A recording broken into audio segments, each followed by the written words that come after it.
वैसे पुतिन ने दुनिया को यह बता दिया है कि शांति के लिए यूक्रेन को घुटने टेकने होंगे, रूस की शर्तें माननी होंगी और पुतिन के ऐलान के बाद पूरे यूक्रेन में रूस के हमले तेज हो गए और ट्रंप ने शांति की उम्मीद छोड़ दी है।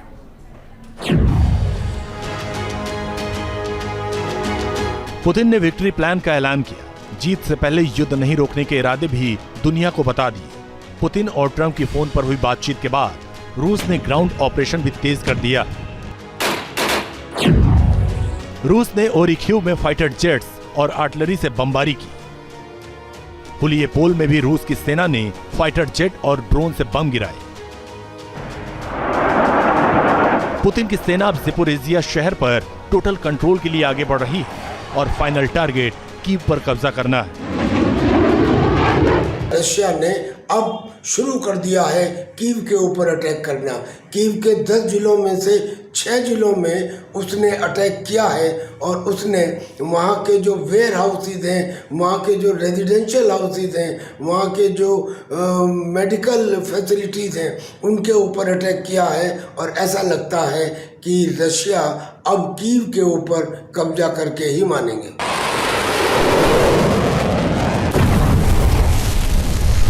रूस की दहाड़ से यूक्रेन सहमा हुआ है।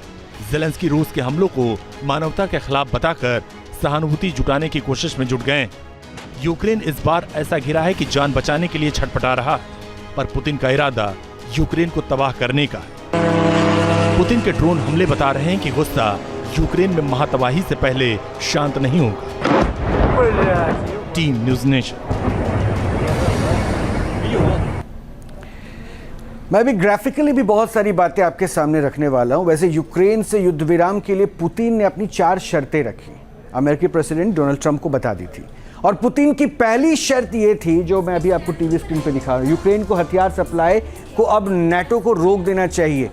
अब इसे नाटो भी डिनाई नहीं कर सकता। 3 साल से ऊपर वॉर लगातार चल रहा है। क्या यूक्रेन के पास इतनी एफिशिएंसी है कि उसके पास आर्म्स आए जा रहे हैं? पुतिन की पहली शर्त यही थी कि नाटो देशों से होने वाले हथियार की सप्लाई को रोकना चाहिए। रूस के कब्जे वाले यूक्रेन के इलाकों पर रूस का ही अधिकार रहेगा। दूसरी शर्त में रूस ने यह ट्रंप को कह दिया था। और रूस और यूक्रेन के बीच नो मैन्स लैंड बनाया जाए, ये तीसरी शर्त थी। और चौथी शर्त यह थी कि यूक्रेन को नाटो में शामिल होने की जिद छोड़नी चाहिए, क्योंकि वॉर भी इसी वजह से शुरू हुई है। लेकिन मैं आपको कुछ और तस्वीरें दिखाने वाला हूं, उन तस्वीरों को भी देखिए और समझिए। जो रूस की सेना यूक्रेन पर कई तरह के ड्रोन से लगातार हमले कर रही है, तो रूस ने शायद, जो हम आपको अटैक दिखा रहे हैं, जो अटैक हो रहा है वो कैसे हो रहा है, क्या क्या हो रहा है। रूस ने शायद 136 ड्रोन से यूक्रेन पर हमले किए। और इस ड्रोन की रेंज क्या है जरा ये भी देख लीजिए। 200 किलोमीटर प्रति घंटा इसकी रफ्तार है और शायद 136 ड्रोन 200 किलोमीटर प्रति घंटे की रफ्तार से उड़ता है। और ये ड्रोन 5000 मीटर की ऊंचाई पर भी उड़ सकता है। अब पेलोड की बात समझिए कि कितना विस्फोटक कैरी कर सकता है। 50 किलो पेलोड ये ड्रोन हमला करने में सक्षम है ये लेकर।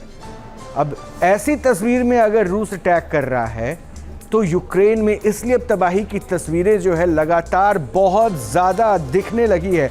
और इसलिए शायद ये माना जा रहा है कि 27 जुलाई जो एक तारीख तय की गई है, वो तारीख तक पुतिन ये चाहते हैं कि सब कुछ खत्म हो जाए।